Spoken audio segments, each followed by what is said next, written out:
As you guys are trickling in, we do have a drinking game for tonight. So hopefully all of you have an adult beverage or some sort of beverage. I'm not here to judge. Whatever you want to drink in your hand. And you need to take a sip whenever anyone, but probably, let's be honest, I make a dad joke.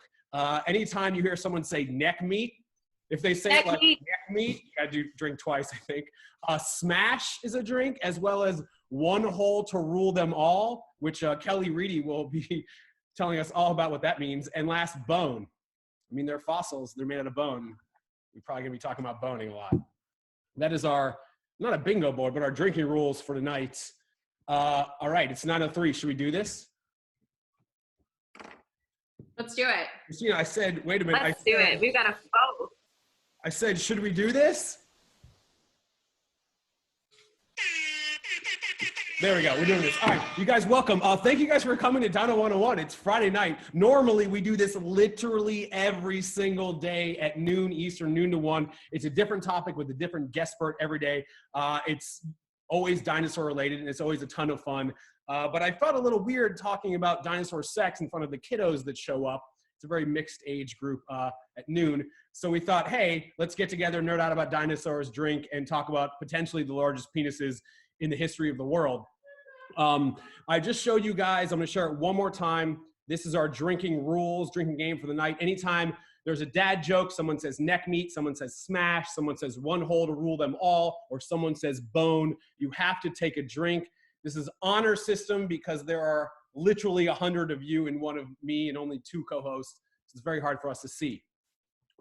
Speaking of, I want to introduce who's with me on the ones and twos tonight. I have 3 co-hosts, each of which are playing a very special role. First and foremost, as is highlighted on your screen right now, this is Christina. Hi, Christina. Where are you zooming from? I'm in Brooklyn, New York. All right, I'm going to Grace next. Grace, I'm spotlighting you. Grace, where are you zooming in from? Hi, everyone. I'm zooming from Deltaville, Virginia, which is on the Chesapeake Bay. All right, so we got Virginia, we got New York, and last but not least, Kelly Reedy, where are you zooming in from? In the middle of Vermont. The actual middle. Just literally the right in the middle. Yeah. Okay, cool. Just so you guys know, these are our 3 co-hosts. And the reason I bring this up is because all questions need to be directed to them, all comments. We have the big chat turned off, but we're gonna get to all the questions and comments at the end. So send them to either Christina, who is at Gus and Boots. I thought I'd pick very highbrow academic pictures to display my co-hosts. This is Christina. This is Grace at Gracie Astrove, in front of books, which she'll get to in a minute. And Kelly doing what she does best, drinking stylishly. Is that fair? Is that fair to say? I think so. All right, fair. So here we go. Every single dinosaur, Dino 101, regardless if we're drinking, talking about sex or not, we start with a game that we like to call Dino or Not a Dino. But before we even get to that, we also always have a dinosaur of the day that everyone has to draw. I thought it'd be much more fun to allow you guys to take your drinking and your creative license to the extreme. So during our time together, you're gonna see some slides that are gonna be pretty sexy. They're gonna be inspiring, artistically inspiring. I'm excited to see who can come up with the best paleo art sexy dinosaur rendering at the end of our time together. So in about 45 minutes, we're gonna go around the Zoom room and you guys are gonna hold up these amazing, I guess, pictures of dinosaurs doing it.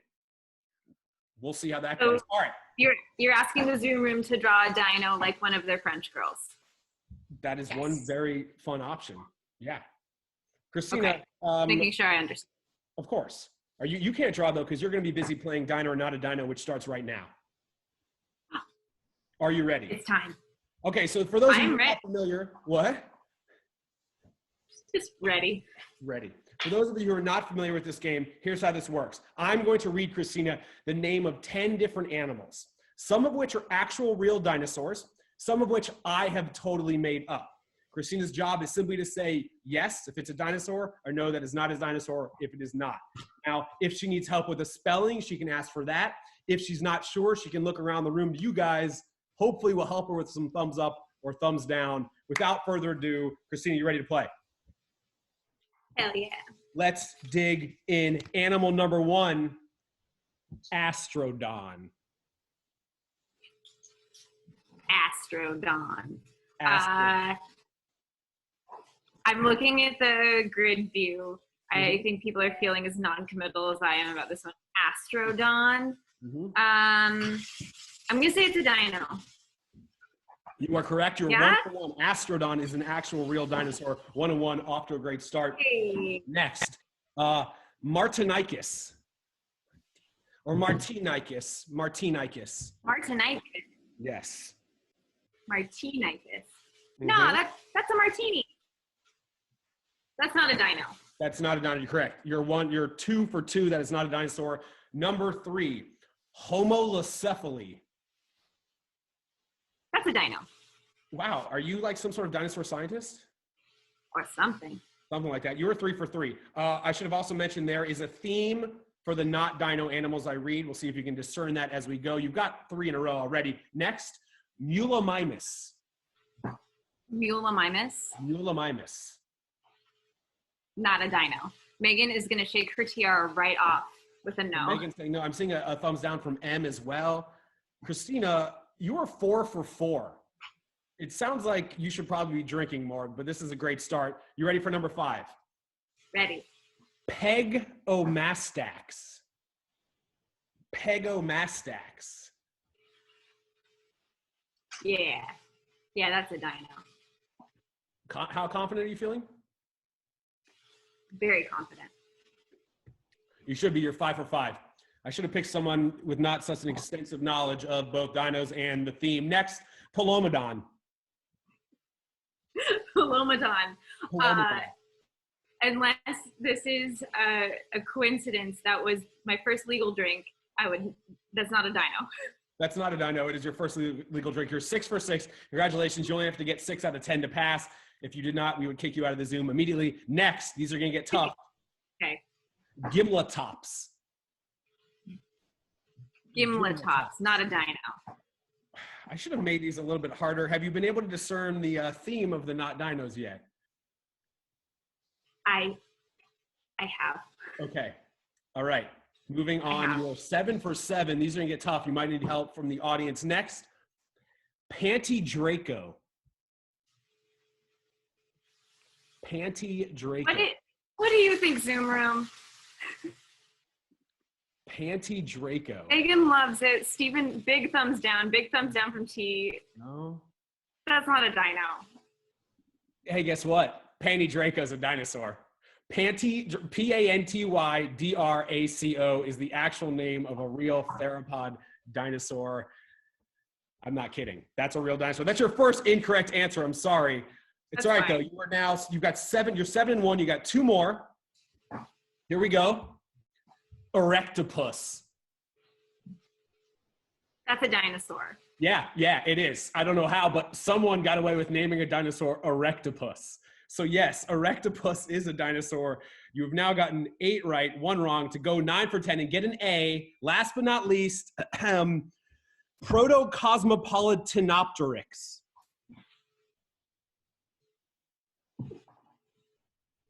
Do you need to phone a friend? How are we doing? Is that yay, nay? A can't even believe you. T is also just in disbelief. I agree with them. It is not a dinosaur. That is not a dinosaur. Christina, you did amazing. You got 9 out of 10. Do you have any advice for future players of Dino and Not a Dino that you might want to impart upon them now? Thank you. Wow. I always hoped this day would come, but didn't think it would. My advice is know your drinks, know your dinos, and believe in yourself. I think that's a good thing we can all take to heart. I think it's time. I think it's time we talk about dinosaur sex. Christina, you crushed it. You got 9 out of 10. Here we go. You guys are here to talk about dinosaur sex. So let's get into it. So first of all, many of you may not know me. I do a lot of science communication stuff. I work in museums. I'm a museum consultant. So I go to a lot of museums. And unfortunately, other than this, which is the Jurassic Museum of the Asturias in northern Spain, I have never seen a dinosaur skeletal mount boning. Like, I think bone is, everyone drink, bone is a word. I've never seen them boning. I also appreciate they decided to mount them facing an image of themselves boning. It's like putting a sexy time mirror in front of yourself, I guess. But I go to a lot of museums and not a lot of dinosaur sex. So I was like, yo, I need to do some reading. I don't have a lot of time to do the research. I read one book. It was this one. I didn't learn too much. So I was like, you know what I need to do? I need to turn to the person I know reads more books than anyone and who might actually know a little bit about this. So Grace, I'm going to go to you. You did some crack research to kind of get ready for tonight. You looked into different library collections, museum collections in the libraries there. Can you tell us briefly, like, what did you find out? I did. So I'm an avid reader. I also work at the American Museum of Natural History. We have an incredible library, and in doing some research, I discovered an entirely new genre of literature that I've never heard of before, and it is called, do you want to pull it up? Of course I do. It is called Dinosaur Erotica. So basically what we have going on here is this is a sub-genre. So we've got erotica. You guys all know what that is, I hope.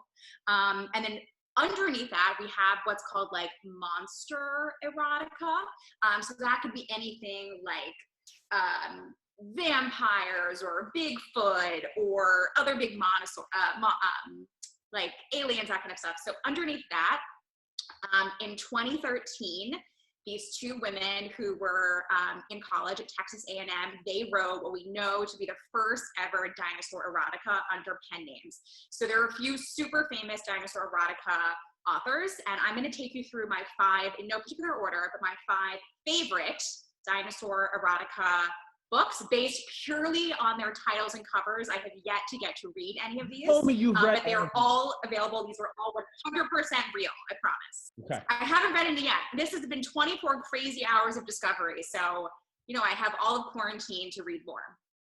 So let's go to the first one, but these are all 100% real.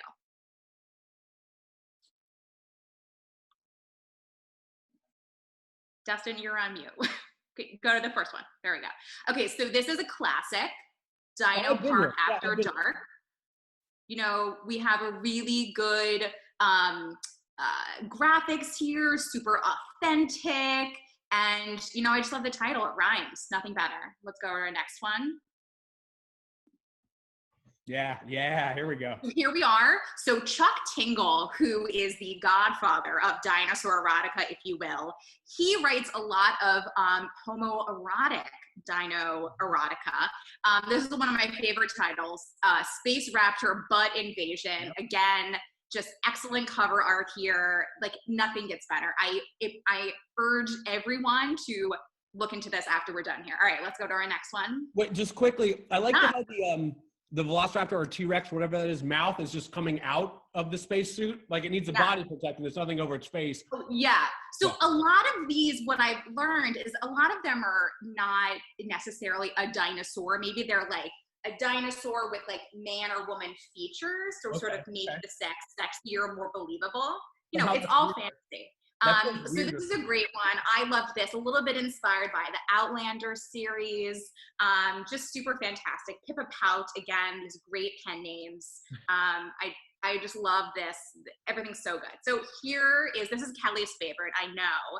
A spin on a piece of classic literature, Jane Eyre. So this is Jurassic Jane Eyre. Again, this is a homoerotic dinosaur literature, and this is the dinosaur turned me lesbian. So great story. I can't wait to crack this one open. And last but not least, of course, my favorite is taken at the Dinosaur Museum, which I can only hope was written. I really hope that Christy Sims came to AMNH, wandered around the halls, got super turned on and inspired, and wrote this book.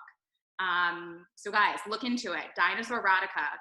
Fill up your quarantine hours with reading these great books. Grace, are any of these available at the gift shop at the American Museum of Natural History? You know what? Not yet, but as soon as we open, I'm going to ask them to start stocking them. And what's funny is almost all of these are self-published, and they're all like digital novellas or short stories. So they're all available. Most of them are only $3 for your Kindle app. So, you know, get out there. And just to reiterate, reading these, doing your extensive research, you actually learned absolutely nothing about how dinosaurs may have had sex. I learned nothing. Okay. There is one book that I almost included, which was I'm Having My Dinosaur's Baby, which I'm fascinated about. So I hope tonight I'll learn about actual dinosaur mating and how that works, that a human could possibly partake in the giving birth of a dinosaur. No, that's a segue. That's what we're going to talk about next. We're going to talk about exactly, well, how we think these things actually came together. But all this this hot dinosaur erotica talk has made me think. I'm going to set up a poll here. I'm going to go ahead and put this out. You know, just in case you had to, I'm curious to know which one of these dinosaurs would you fuck? You got to choose. I'm going to share my screen so you have an example of each of them. If you're not sure exactly which one you want, what they look like. Judge them, I'm really there. Ooh, you guys are not loving my favorite, and I'm a little upset right now. Okay. I think if you have, been a regular to the show and heard how much I love neck meat, you know whose number I've got. Yeah, I mean, just think about that neck meat, like curling up in bed with you. It would just be great. Neck meat is a drink, everyone. I believe it's a drink. Oh. This is pretty close. This is closer than I thought. We have a lot of votes for Parasaurolophus. Wow. Which makes sense. I mean, it's got that crazy 3-foot long head trombone attached to its head, probably for big, long distance vocalizations or maybe to try to woo mates. We don't know. Weird features on dinosaurs, usually either fighting or flirting. And you guys seem to agree. Parasaurolophus takes the cake, which is, I agree with that. That's tied for my favorite dinosaur. In fact, if you're curious, my favorite dinosaur, it's actually a tie between Deinonychus and Parasaurolophus. Enough of this. I'm showing the results. Here we are. Neck meat in neck meat. Nice. Parasaurolophus pulls it off. I think I agree. Although I like the feathers on Deinonychus. All right, let's do this. We are here to talk, obviously, about dinosaur sex. Yeah, I'm not happy. So, listen, I want to mention before we really get into this, we are going to be talking specifically about heterosexual dinosaur sex. I would pretty much guarantee there was homosexual dinosaur behavior because there are literally countless number of extant living species alive today that practice some level of homosexuality. Stands to reason that dinosaurs 65 million years ago probably did as well. But for our purposes today, we are going to talk about heterosexual dinosaur sex with the hope, ideally for them, the end result being the production of an egg and an embryo and a new baby dinosaur. So, in order to have heterosexual dinosaur sex, the first thing we are obviously going to need is a male and a female, and it's kind of hard to tell. A of all, like they say in Jurassic Park, we can't look up their skirts. So how are we ever going to be able to tell what is a male and what is a female? It hasn't been until very recently that as paleontologists and as scientists, we've been able to start to glean clues about the sex of a fossil that hasn't been alive or around for 70 million years. Here is one great example. So what you were looking at right here is the piece of a T-Rex, a piece of a T-Rex fossil, and all that the porous holes in the middle of this bone, that's a special type of bone called medullary bone. Or just by the way, for a little bit of scale, it says 2 centimeters in the bottom right. I think it's better with cherries. You can kind of see the size of this thing now. That's life size. So medullary bone in modern extant birds. It's a type of bone that is laid down by females as they are producing eggs or just after they produce eggs. So it's a way to store more minerals that they need to produce those eggs. So it stands to reason that if you found that same type of bone in a T-Rex fossil, then that particular T-Rex was A, a female, and B, had just laid eggs or was in the process of soon doing so. And if you ever wanted to see what a gravid or pregnant T-Rex looks like, there you go. I should also mention they probably had some feathers. We're not going to talk about that tonight, but I have to say it, I feel like. Now, that all being said, so we got a female, right? We got one female.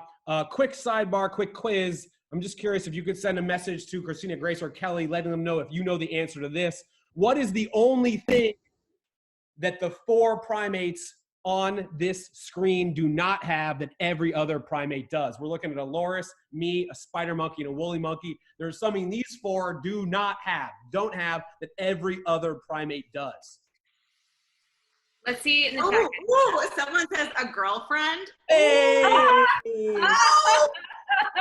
John Friel has, I think, the right answer. Okay, yeah. And we got penis bone coming in from a few people saying Speculative? bone, penis bone. Charlie, Maisie, Kate, and Steven say baculum. Martin says pee-pee bone, maybe? Pee-pee bone, maybe. You guys are all right. Boom. Look at this thing. This is a baculum. So a baculum is a penis bone. And almost all apes, most mammals have them. Almost all primates do, except for these 4. This is actually the largest baculum ever found. It's from an extinct species of walrus. And so it is a penis bone. But the problem is we know dinosaurs didn't have baculums because we have not found any bones where they would be, right? So it's really hard to know what a male, like the male's bits or a male dinosaur would have looked like versus a female. Anyway, now that being said, how are we gonna ever glean clues about what these things look like and what their nether bits look like or how they came together to mate if we can't actually see any of these soft parts because they don't fossilize? Well, what we have to do is look at modern corollaries. And we do this a lot when we look at dinosaur behavior, as well as movement, as well as integumentary structures, which are soft stuff like skin and hair, fat, muscles, feathers, that type of thing. Doesn't really fossilize as well. So we have to make conjectures based on modern corollaries. And so in order to get these 2 lovebirds together, we have to literally look at birds as a model. And the reason being, as I share my screen here, is because birds are not just descendant of dinosaurs. Birds are literally living dinosaurs. Birds are the only type of dinosaur that did not go extinct 65 million years ago. And if you want to know if any animal you look at ever is a dinosaur or not, ask yourself these 2 questions. If its legs come straight down under their body and they have scales or feathers, that animal is a dinosaur.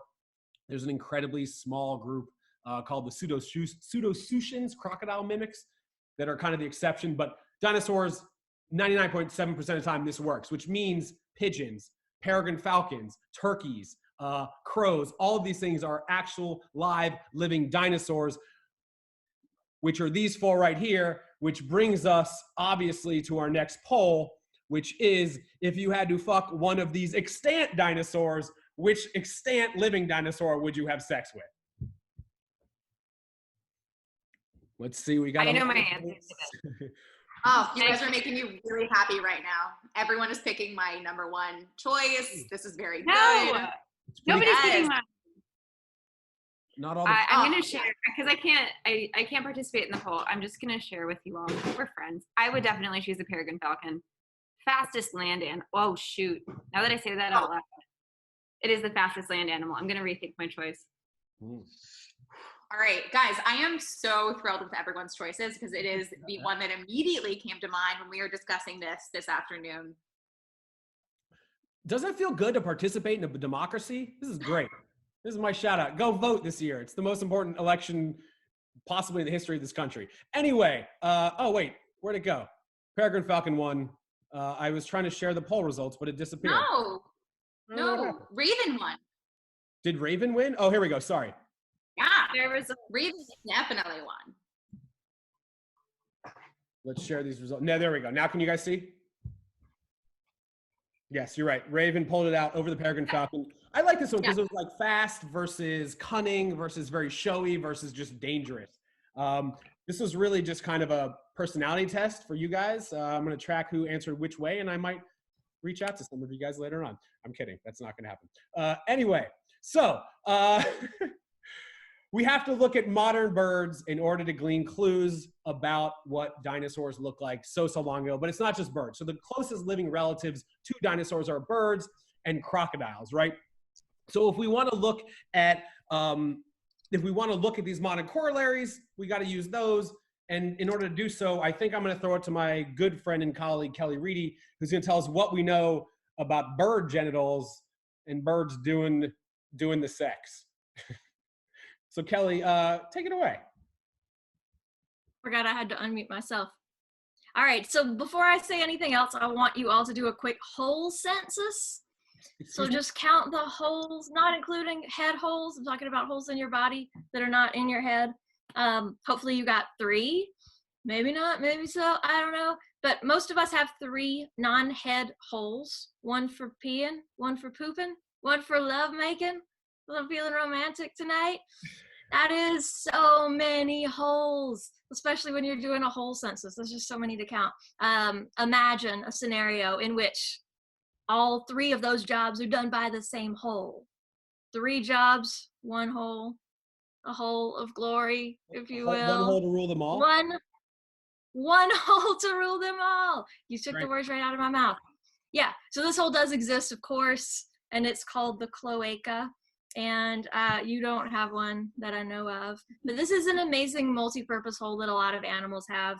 It's used for peeing and pooping and smashing and evaporative cooling and breathing underwater. It's really like the Swiss Army knife of holes. Thought of that last night and was really proud of myself. But yeah, amphibians have these, reptiles have these, birds, non-avian dinosaurs have these, at least the ones I know of. So the goal here is to transfer the sperm packet, sperm nugget, if you will, from the male to the female. So how do you do that with 2 holes? Can I get the first picture? So this is the first screen. Oh, This is Kelly's yeah, we missed it. Kelly sent me her slides, and there was no way I was not going to just leave this one. Dustin, put that pic of the spewing waste here, the one where it's streaming out of the hole. But do you have that picture? Kelly, your wish. You said it earlier. All right. Your We wish is my don't need that command. Go picture. ahead. This is what you meant, right? Yeah, that's the one. That's the one. Yeah, so that's a cloaca. That's the one hole to rule them all, where everything comes and goes from in these animals. So the question is, how do you get sperm from the male to the female with a 2-hole situation? And one option is what alligators do, which is that they have, number 23, Dustin, they have a secret hidden penis inside their cloaca that it's always erect, and when they're aroused, or just like on a nice sunny day, apparently, the cloaca loosens up and it just kind of pops out like that. Same. Not a lot of animals have that situation going on. So another option is the sperm packet dump, which is what animals like salamanders do. Kelly, Kelly, did you say sperm packet dump? I did. Okay. I did say sperm packet dump. Okay. So there's a ton of foreplay involved in this situation. The male gets aroused enough to dump his sperm packet on the ground or on a leaf, like in this picture. And then the female just walks on top of it, walks across it so that her cloaca touches it, and then it gets absorbed immediately. And this is truly one of the great mysteries of science. This is still an open question. Scientists don't know how this works, which is amazing to me. So any one of you could figure this out, maybe win a Nobel Prize. The last and by far the most common way that cloacas are used for mating, and definitely the most romantic, the sweetest, is called the cloacal kiss. Aww. And to get the official definition of this, we got to go to like a super scientific resource, urbandictionary.com. I can't believe this was on here, but when I searched for cloacal kiss, this was one of the top results. The method in which a male bird fertilizes the ovum of a female bird. The male and female press their cloacals, I don't think that's a word, together for a few moments to transfer sperm to the female. And this sample dialogue is great. Whoa, are those birds rubbing their butts together? No, they're just giving each other a cloacal kiss. But that is sort of the deal. Urban Dictionary is not wrong here. So can you go to this next picture? Yeah, so birds do like very elaborate courtship rituals. They spend lots of time like singing for each other and dancing for each other, and they get their feathers just right. And then they do crazy flight patterns.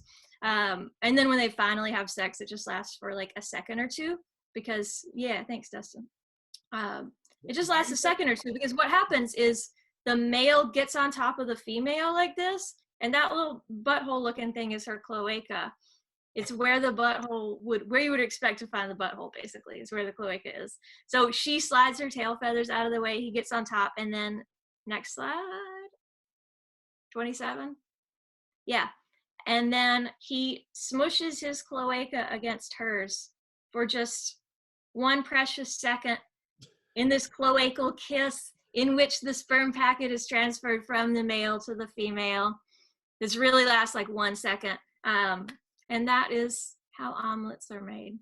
That's how dinosaur omelets are made. Living dinosaur. Yeah. And then there's this weird picture that I don't really know what it is. Yeah, well, no, The next one. If Kelly, that was great, but if you guys at home don't understand that, I found this picture on the internet that should just really clear up all confusion. I don't know why this smart horn company decided they needed to do a comparative anatomy of their tool with a chicken cloaca, but here we are. mean, why not? I But guess also, what is a smart horn? I don't know. It looks like a thing that clips around your bike on the front, right? That bottom part extends by rubbery. I don't know. Comparative anatomy. One horn to rule them all. One horn to rule them all. You also said smash in there. I caught that. So if you've not drank for smash, I drink to smash. Here we go. Kelly, let me just say also, I don't know what you're doing with your hair, but it is phenomenal. Thank you. Yeah, I'm doing the bird thing, you know? Like, you gotta do this long courtship situation right now. I gotta get the feathers just right. We're all doing long Quarantine. distance courtship situations right now. All right, so Kelly talked about the cloacas. It's probably fair to say that most dinosaurs probably had a cloaca because modern birds do, as well as, like she mentioned, reptiles. The thing is, many reptiles and many birds have penises, like she mentioned, housed internally inside the cloaca. So let's just assume for kicks and wiggles that is the case for extinct dinosaurs like a T-Rex, right? So they had an internal penis inside the cloaca that came out for that kiss only at times of mating. It wasn't just dangling around normally. But how big was it? Obviously, that's the question on everyone's mind. So again, if we look at modern corollaries to very closely related species, so for instance, let's go with the crocodile. And how about a duck? Ducks are actually one of the most ancient lineages of living birds. And so it stands to reason maybe some of the things they have physically similar to those of extinct dinosaurs. So, but if we look at a modern crocodile, which somewhere around almost 15 feet long, they only have 4 to 5 inch penises, right? 15-foot animal, 4 to 5 inch penis versus if you thought you were going to get out of a whatever this is on Dinosaur Sex without seeing a picture of a duck penis, you were sorely mistaken because here it is. Ducks have 6 to 7 inch corkscrew penises. And let me tell you, several people in messages were really hoping they weren't going to get out of Dino 101 without seeing a duck penis. Have you met me? Have you seen? You're giving the people what they want.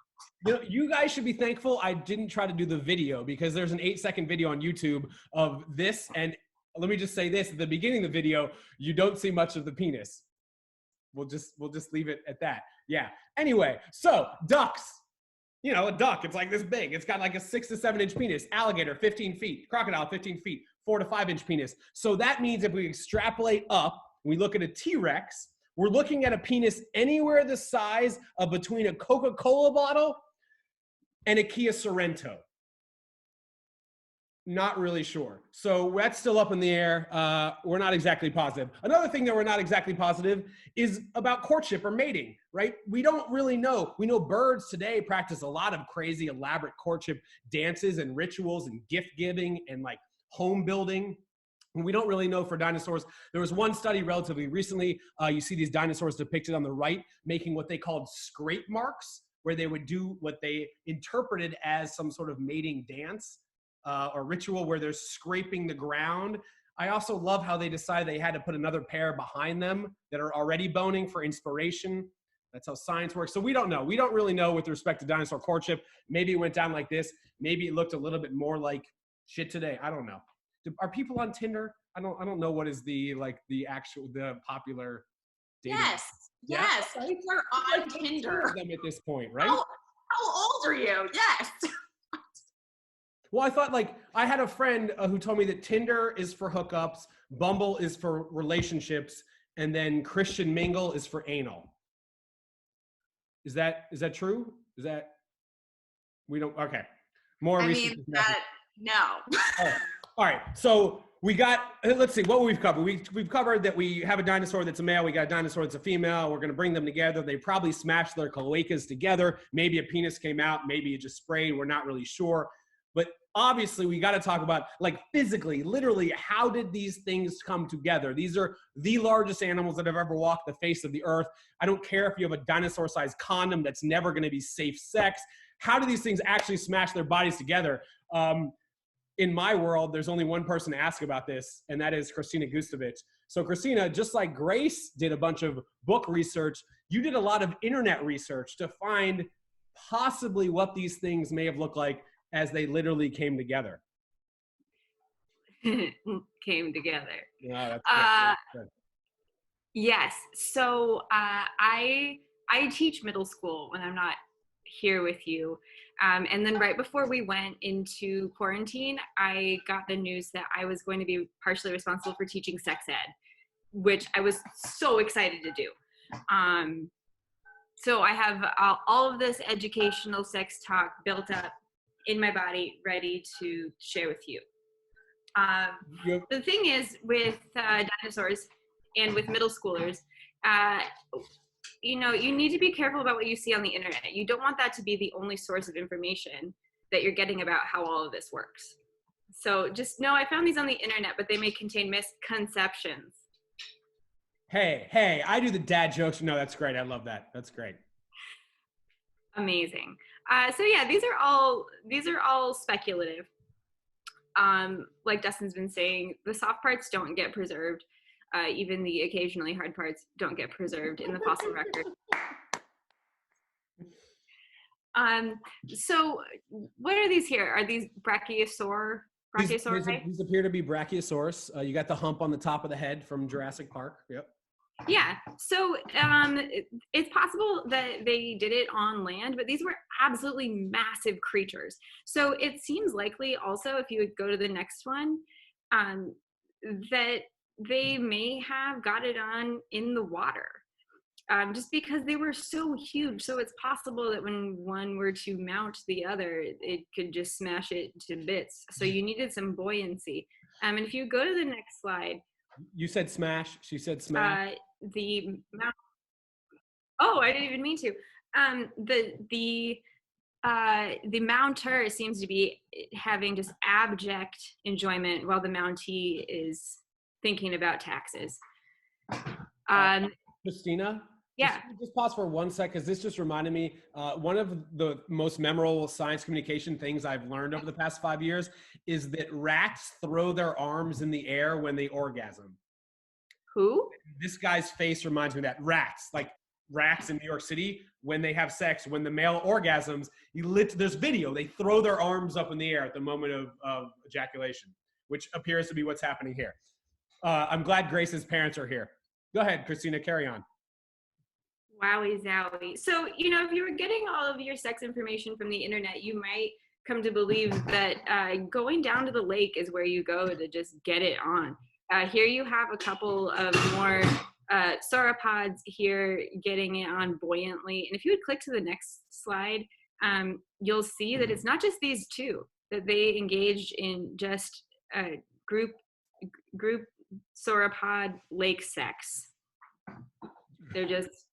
Christina, I just want to say that I'm so embarrassed by the book covers I showed, because these drawings are just downright beautiful. And I know we've studied paleo art in a previous Dinos 101, and these are just, I mean, just gorgeous. I love them.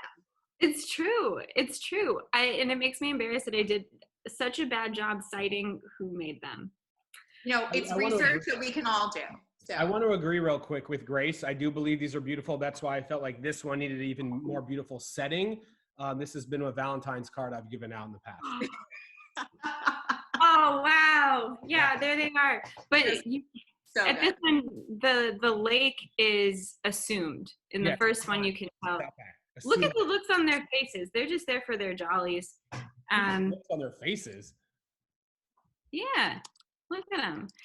Yeah, so here's some Parasaurolophus, the dinosaur that it sounds like most of you want to fuck, according to the poll. Also down at the lake, just getting it on in a clandestine meadow. So, you know, on land, it seems, is where you go to more so make love, according to these images. So if you look at the mounter, he's focused, Mountie, having a great time. The land is more so where you go for like a wholesome love. Look at that tender hand. Look at it. Just very sweet. I think that's considered a caress.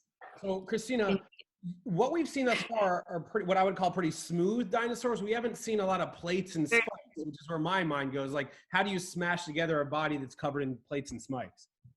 Did you? And that's what. Yes, I did. I found this actually on ResearchGate. This is yes, a known enemy of academics everywhere, and so this is the conjecture around if you're more of a spiky boy, how you might have made the sex. So this next one, I have some questions about. So what I'm seeing here is either there is an extension, like the tail. Right? Are you guys seeing what I'm seeing? It's not really lined up right. No. Either it's lined up wrong, or the tail is just sort of a foreplay, sort of. Yeah. Oh. You know, like maybe they're just doing some foreplay, hitting some other bases before they do a home run. I like that. You know. Also, that's what I'm saying. Do they have a foot fetish? Why are we seeing a detailed shot of the feet? Like, what's that about? No? That I don't have answers about. Moving on. So when you, sorry, what? I'm just saying, this is so romantic. I know. So that's what I'm saying. The land dinos, they're on a beautiful, beautiful romantic vacation, and you know, whatever it is that you're into. Because I see somebody in my chat now said, don't kink shame dinos. I agree. Whatever it is that you're into, just, next slide, just be safe. Not safe for work. I'll let you. If you're a dinosaur. Wait, this is a video? All right, we're not gonna do that now, but like I'm gonna go look at it right after this. Look it up if you want to. So, yeah, it just like my middle schoolers. What I want to pass on is don't believe everything you see on the internet, but use a condom. I've seen that on the internet too.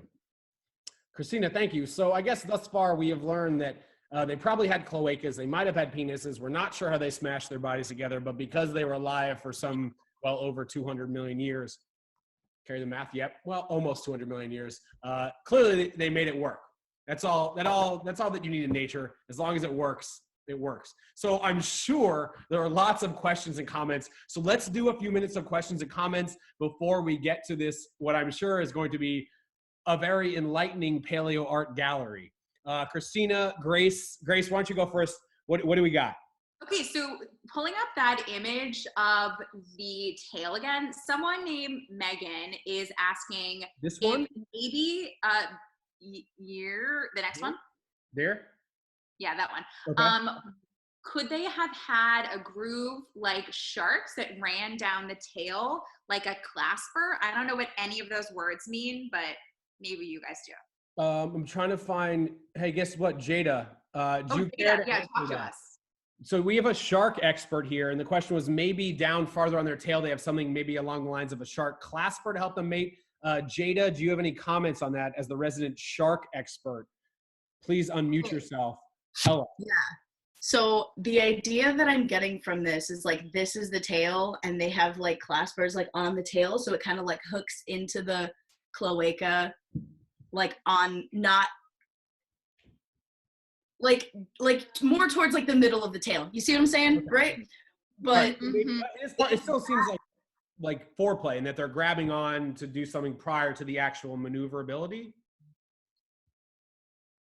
I'm not sure. I don't know, because I'm not a dino expert. But if they did have like claspers basically like towards the middle of their tails instead of towards the base of their tails, that could be a way to impregnate another dinosaur without getting so close together. Nice. Okay, maybe. Again, and claspers and sharks are soft parts, right? They're not hard. They're not going to fossilize, so we wouldn't know. Yeah. Awesome. Catherine, our resident down, she wants to know, is there evidence of courtship type dances or displays like we see in modern day birds, or we just assume that? Just this. So this image is an interpretation of what scientists found called scrape marks, again, on the ground that look like some dinosaurs were doing some sort of dance or scraping. I don't know why or how they would definitely interpret that as a mating ritual dance rather than, I don't know, like fighting for territory or trying to dig to find food. I don't know. But the only real like evidence we have potentially of courtship displays are these scrape marks. So if you want to learn more about that, just look up dinosaur mating display scrape marks. But I'm not sure. But again, Catherine, thank you for zooming in all the way from Melbourne, all the way from Australia. I know, Catherine, it must be morning right now or something, right? Something like that. It's a different year there right now. Yeah. Grace, give me one more question. Christina, do you have any questions over there?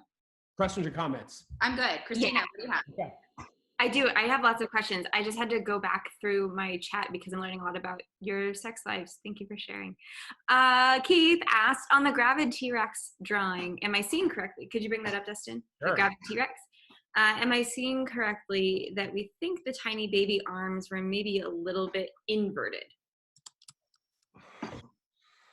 You mean like is this the clappers versus flappers issue? So it looks, it's a little weird that they're like coming back real far. I haven't seen it quite like that rather than moving forward, more forward. But the hands appear to be pronated and faced in. Like we now know that theropods like T-Rex, three-toed, primarily carnivorous, bipedal dinos were clappers, not slappers. So you see like Velociraptor like this a lot. Hands should actually be turned in. So this T-Rex look like their hands are turned in properly. I don't know. This is one drawing of many. They probably had feathers, at least some. We don't know. So again, this is an artist's interpretation of what a gravid, pregnant T-Rex may have looked like. Sissy asked, do you think they had internal or they had internal, external sex organs based on modern birds? Like ducks are basically the only ones that are external. Well, they're not external always. They're external when that penis comes out. So ducks, just like all birds, have a cloaca, but many modern birds have a penis that's housed inside that then comes out during times of sexual reproduction. So it's impossible to know. I don't imagine it would be external. I don't know. We just don't know. That's why I'm excited to see this paleo art gallery. I had someone share that they called their cafeteria in residency the cloacal cafe. That's funny. Into it. Okay. You guys, I love all of these comments. I'm going back toward. I just see one that says sex lake. Sex lakes. I like What's that? sex lakes. Sex I haven't lakes. been listening to the chat, so tell me some of these. And damn, he flexible. Time out. I just want to highlight a comment I'm reading from Carly Ann York that says, total tangent, but have you seen the rats that need to wear leather vests in order to ejaculate? No, I have not seen those, Carly, but thank you for letting me know that's a thing that exists in the world. Are they like biker rats with their leather jackets? Oh, that's great. Christina, your face is crazy right now. Christina, Grace, Kelly, do we have any more fun fact. Ooh. Yeah, Yeah. I have a great fun fact from Megan Giedis. She says that she works with birds, and fun fact, birds self-pleasure. I did not know that. Well, what kind of birds? I'm sure that certain birds masturbate, maybe other species don't. Okay, the birds that Megan works with do this. So perhaps we'd like to think that, Okay. Oh, she says all types. Every single bird in the world self-pleasures. I've That's never awesome. looked into bird masturbation. Amy said birds of prey mostly do. Parrots definitely do. Okay. Someone says that they have a yellow naped Amazon parrot that definitely masturbates. So parrots. Cool. I'm not here to judge. That's great. All right. I got questions for sure. Kate says, some sharks use fin channels to direct sperm to the cloaca. Did spiky boys have tail channels to do the same? And on the subject of spikes, Laura asked, could the spiky tail be more like a sea turtle's tail penis? I know nothing about, did you say sea turtle tail penis? I saw it was the end of the line, sea turtle's tail, and then I saw there was another line that followed in penis. Yeah, because I don't think tail penises are a thing. That would be, yeah, little known fact, guys. Ankylosaurs didn't actually have bowling ball sized osteoderm tail clubs. There are two giant balls, like nutsack balls at the end of their tails. And then they had a tiny hidden penis under that. True, that's a real science fact. Look that up. Don't, that's not true at all. Let's do one more Dustin, question comment before we get. they'll believe you. What? When you tell people things, they'll believe you. They're like, I know, "That's the that's dino not guy true. told me." Those are bowling ball sized Yeah. osteoderms. They're bones. Oh, that's a drink. Drink bone. Bones. Yeah, give me one more. Could they also have two penises like snakes and sharks, especially considering how long and large their tails are, especially for the spiky boys? I mean, we used to think certain long neck dinos had two brains, so why not think maybe they had two penises? We don't know. Some shark species have two penises. Echidnas have four-headed penises. Don't ask me which I would rather have if it were me, because that has already been asked. Would I rather have two shark penises or one four-headed echidna penis? I'm not going to answer that, and there's no poll, so don't ask. I have two more. Okay, hit us. Okay. V Johnson asked, would water-based mating allow for larger penises like whales because there's less gravity to work against? Or if they mate on land, would they employ a prehensile penis like elephants? Wow. I love the idea of dinosaurs, at least certain species, having prehensile penises. I've never thought about that. That's such a cool, relatively plausible idea. So I'm thinking about birds and other reptiles. I don't know much about prehensile penises and what animals that are alive today have them. But that's a really cool idea to think about. And honestly, that's one of the reasons I love studying and thinking about dinosaurs, because you can't just go watch one walk down the street. So we make, as best we can, our best guesses based on scant evidence and modern corollaries. And you can do that if you are in a Zoom on a Friday night drinking, or you're an actual paleontologist at a university. We're using the same evidence, making smart guesses or really dumb guesses. I don't even know. Hit us with one more. I want to see this paleo art gallery. I have a great closing question from Sasha, who asks, what are some actual literature that can help with this topic? I'm sorry, is that saying that the literature that I suggested is not helpful with the topic? Because I think it's probably really helpful. No, I actually don't know the answer to this. Dustin probably does. I do not know the answer to this either. I Googled, so I've talked about dinosaur sex in different iterations before, and most of the stuff I find is online, and a lot of it is conjecture. I don't think there might be a book on dinosaur sex. I don't know of it.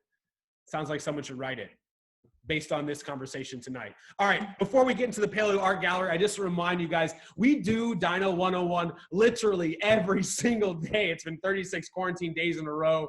Many of you are there every day, and honestly, I love you for it. If you want to join us, it's literally every day at noon Eastern. This is the same Zoom room code. If you want to support this, throw us a couple bones, drink. I'm simply Dustin Growick on Venmo, or dgrowick@gmail. If you're going PayPal. Let's see this paleo art gallery. So if you have rendered any type of dinosaur, any type of dinosaur genitalia, any type of dinosaurs doing the sex, hold your picture up. We're going to go around the Zoom room. I'm going to let my co-hosts unmute themselves. I'm going to try to stay relatively quiet because you guys, I want to hear your feedback, my co-hosts, on these dino sex drawings. Here we go. We're going to start with Jada. Wow. Jada! Oh, made a terrible mistake. Jada, as someone who studies sharks, you know about different animals. You know that dinosaurs are not mammals. They don't have breasts. How dare you? Her name is Tyrannosaurus Sex. That's good. That's good. What do we got here, Megan? I can't read that. I did not draw, but I drink. did do drink. I Did did do drink. Yeah. Anyone who writes "I did do drink" definitely did do drink. Shut up, Megan. Oh, Catherine, so romantic. Little candlelit dinner under the sea. I love it. Let's do it like we do on the Discovery Channel. Very, very good. I think this show's probably going to get picked up by the Discovery Channel. That M, really good. Is that? That's the graphic pleasure going on here is just amazing. Very flexible neck meat. Oh wow! BDSM, I know. A ball gag, really? All right, here we go. Wow! Oh, Margot. I think we have a future in like dinosaur erotica book covers. Look at that comment with their talon. So good. Martin, this looks great. Oh, a little blurry. Oh, I like that they're facing us. They're like looking at us as they Is do it like a rat with its hands in the air? Like you just don't care? It is, yeah. Quick shout out to James Fife, because James, guess what? You have won an award I just made up, which is the best hair in the Zoom room. Kelly, you're second now. James is on top. All right. Oh, Richard's got a drawing here. Yeah, let's go. Oh my God, Richard. Are they wearing a monocle? Is that a monocle? Is that? My stars, Richard. Oh my God, the idea of having sex while wearing a monocle is very funny. That is very funny. Ooh. Very T, I like the ethereal. a lot. That's good. We're gonna keep it rolling. Oh, Okay. All right. Spinosaurus. Very nice. I would have gone with Spinosaur ass, but this is great. I It's could. more communal this way. They're both sore. I like it. Those are really good. We should They'll also talk about mention, it in the morning. tell them about the Christina. Tell them about the Instagram profile. Oh, one of our regulars, Lillian, runs an Instagram account called @ofthedailyDino, and you can send these pictures there. Most of the kids who are regulars send their pictures there as well. So Send them. we'll see to post them. But send them. They may be featured. 50 tons of gray. Yes. What do we have? What does it say down there at the? We can't read it. Like One hole to rule them all. Drink, drink. One hole to rule them all. Drink. So good. Amy, let's see. What do we got? Okay. I like the position of the person. Just looking. Oh, right. it's a book. Oh my God, it's a dinosaur erotica book. I love it, Amy. It's so good. It looks great. Well done. Well done. You guys are going above and beyond. How about Martin here? Let's look at Martin's. Oh, and Martin has some bacula. Oh, you got bacula. Whoa, goodness. that's awesome, Martin. Martin, I'm going to unmute you. Are those raccoon? They're actually Martin, like the mustelid. Oh, cool, cool. Which is Martins are amazing. very funny underrated of animal. me. Cool. Oh, that's great. All right, we got a couple more here. Claire, what do you got for us? It's a little blurry, but it looks good. It looks good. Maggie Keller. Maggie, what do we got? Oh, wow. Oh, Maggie, that is great. Yo, please, all of you. Oh, and share they're these. throwing bones at it. They're just brilliant. Throwing This the is quite good. bones. Yeah. I love it. Please So good. share these with me. I am Dinosaur Whisperer on Instagram, on Twitter, just Dustin Growick. Share these, tag me. These are amazing. You guys are So crushing great. it. Tracy, what do we got? Ooh, very Oh, some long boys having a good time. I love Very, that. very sensual, forehead to And floor. they're making a heart with their long boy necks. I love it. It's real good. It's real good. Let's see. Do we have any more? We have a few more. Amy's got one. Amy, hold that up. Oh, I like this. Yeah. Very nice. Yeah. Very Splash them focused. around. They're Very focused, sexually. both of their faces look like they've just seen something they don't like and they're a little surprised. Which is okay. They've been spotted. They thought it was a private sex lake. Oh, I like this one. We haven't seen a lot with feathers. What do you guys think? More victory arms. Love that. Victor, is that what we? Yeah, the throw your arms up in the air when orgasming arms. I like that. Good. Okay. All right. Speaking of painting us like one of your French girls. Oh, Ooh, they're oh yeah. Oh yeah. Wow. Now we're talking. Here we go. That is just I need a moment to myself after that. Wow. That is wow. I love how big that one's mouth is. Maynard, that's good. That's good. All right, we got to start moving rapid fire. We're already at 10. I don't know when they're going to end this Zoom. And by them, I mean Agus, are we going to see yours? Agus always has such good ones. I They hope are. we see yours. wow. Mallory, Some wow. photos there, Mallory. That is intense. Really going for it. Fireworks. Wow, this is a night to remember. Yeah. Very much so. Spiky boys. Yeah. Let's go. With their second tail penis. Yo, as we're going through these, I just remind everyone that we literally do Dino 101 every single day. Our next installment is tomorrow at noon, and we're doing a roast. We're doing a roast of all of our favorite, least favorite dinosaurs, so that should be pretty fun, and we'll probably all be a little hungover. Melinda, yo, I was in high school and college once, and in order to get the ladies, you needed a car. I appreciate that. We got Marilyn, the dinosaur. All right. Oh, shout out to Kayla for being here. All right. Our time is just about up. Did we not see anyone? Who did we miss? Did we miss Agus? I was just saying, Agus, did you not draw one tonight? Okay, sorry. Agus, this is always so great. We'll see yours again tomorrow. Oh, he's drinking instead of drawing. Totally understandable. All right, I'm going to go to each one of my co-hosts for a quick last word. Kelly, thank you so much for walking us through cloacas. Thank you for having amazing hair. Do you have any last final parting words for the Dino 101 quarantine? I sort of forgot I was a co-host for one thing. I apologize for that.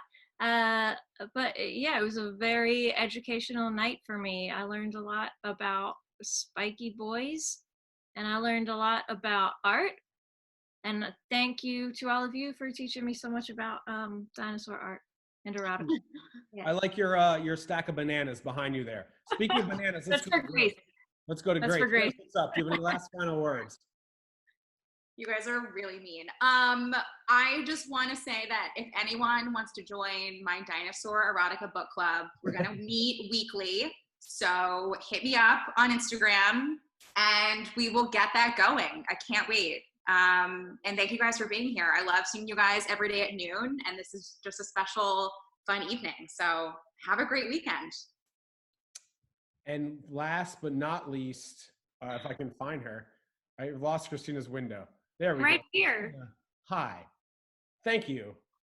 Any last words? Wow, friends. I learned a lot. It was fun to share the things I learned. Thank you for listening, and I hope that you have great dreams tonight with all of this new information.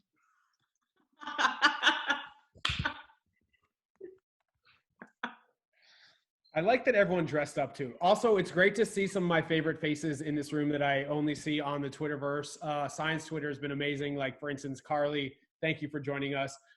Thank you, Danelle and Jada and Em and Megan and Michael and Steven, all the people that are here, and Martin and Keisha and Margot. You guys, I love all of you. We do this literally every single day at noon. Come join us because it's just this weird and maybe slightly a little bit more PG, but it's a great time. We nerd out. We learn a bunch about dinosaurs. So that is it for tonight. I hope you guys had a good time. We'll see you hopefully at noon tomorrow, the same Zoom code. Remember, if you want to throw us a couple bones, I just want to say that so you could drink again. I'm Dustin Growick on Venmo. If not, I don't care if you're trying to maneuver into the right position to get those claspers intact, or you're simply reaching down in the biggest bag of dinosaur-sized condoms ever. Never stop digging. I love you guys. Thank you so much for coming. Dino Sex, it's Friday night. Let's keep drinking. Bye, everyone. 3,